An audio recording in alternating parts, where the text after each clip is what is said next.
Le président Assimi Goïta est désormais le plus haut gradé de l'armée malienne. Il a été promu général 5 étoiles ce lundi avec 10 autres officiers lors d'une cérémonie qui s'est tenue à Koulouba. Bien que la rentrée scolaire soit confirmée pour le 4 novembre par le gouvernement, certains parents d'élèves restent dans l'incertitude. Et pour terminer, nous irons également hors de nos frontières pour nous enquérir des actualités internationales. Voici la haine dans un instant pour les détails.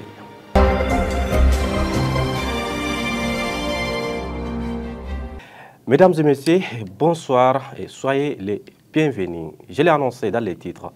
11 nouveaux généraux ont été promis à titre exceptionnel au sein de l'armée malienne, notamment les présidents Assimi Goïta et Maliki Diao. Cela a eu lieu ce lundi lors d'une cérémonie solennelle organisée au palais de Koulouba sous la haute présidence du général d'armée Assimi Goïta. La cérémonie a enregistré la présence du Premier ministre Choguel Kokala Maïga ainsi que des autorités politiques traditionnelles et religieuses de Bamako.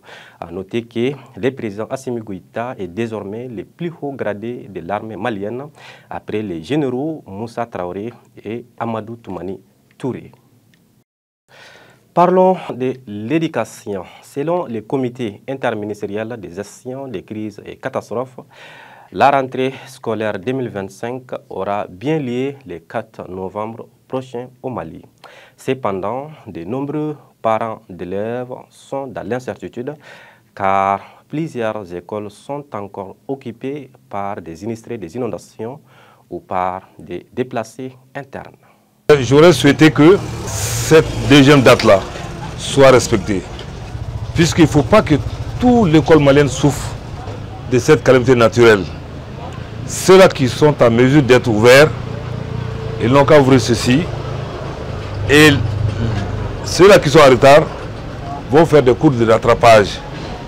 Mais surtout, mon inquiétude c'est quoi? Surtout, ceux qui ont fait le DF, qui sont admis au DF, est-ce qu'ils ont été orientés? Ceux qui vont aller dans les études supérieures, sont-ils orientés aussi?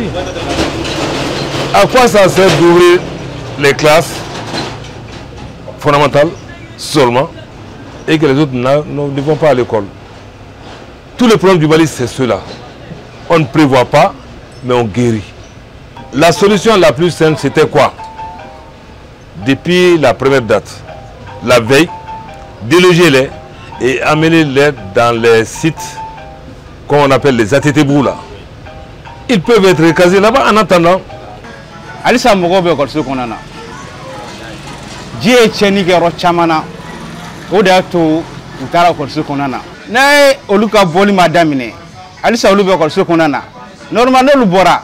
Okorsu Nfune Achama Andumajira. Cheni Duna Chamana. Bon Lufune Barak Nage. Bon Nio Tako Jetimine. Les 4 novembre, nous avons la sac. Parce que nous faisons pas que nous avons la dignité. 14 novembre, nous faisons des féminines en sécurité. Féminines à la cour de nous. Nous avons la dignité de nous casser le costume qu'on a. Mais comme nous tiennent à temps, bon, on se laisse pas qu'on aille voter. Bon, on vote qui tout dit. Faut qu'on court des fenêtres jetines, emballement de dos. Donc voilà ça tout comme nous c'est bon quand on couvre là en place. À présent, faisons un tour à l'extérieur du pays avant de fermer ce journal. Maïmouna Maïga pour le décryptage. Le Niger pleure Ama Amadou, l'un des figures majeures de la politique, ex-président de l'Assemblée nationale et ancien premier ministre du Niger. Ama Amadou est décédé mercredi 23 octobre 2024 à l'hôpital général de référence de Niamey à l'âge de 74 ans. La triste nouvelle a été confirmée par ses proches. Partant en RDC, le président Félix ne recule pas dans sa démarche vers la révision de la Constitution, qui, selon lui, ne reflète plus la réalité actuelle du pays. Depuis Kisangani, le chef de l'État congolais Félix Tshisekedi a lancé mercredi un nouvel appel à réviser la Constitution datée de 1964. Notre Constitution n'est pas bonne. Elle a été rédigée à l'étranger par des étrangers. Il faut une constitution sur la base de nos réalités, a-t-il déclaré lors d'un meeting dans la ville de Kisangani, nord-ouest, où il séjourne pour l'inauguration notamment d'un aéroport international. Et enfin au Ghana, dans une décision rendue le vendredi 18 octobre à Accra, le panel de 5 membres de la Cour, présidé par Gertrude Sake Torkorno, a estimé que déclarer les sièges vacants va à l'encontre des droits de leurs électeurs. Cette décision suspend l'application de la décision du président du Parlement en attendant un nouvel examen juridique. La décision a déclenché une tempête politique car elle a été considérée comme un moment critique dans la lutte entre les factions majeures et minoritaires au Parlement. Et c'est ce qui met fin à l'actualité internationale d'aujourd'hui.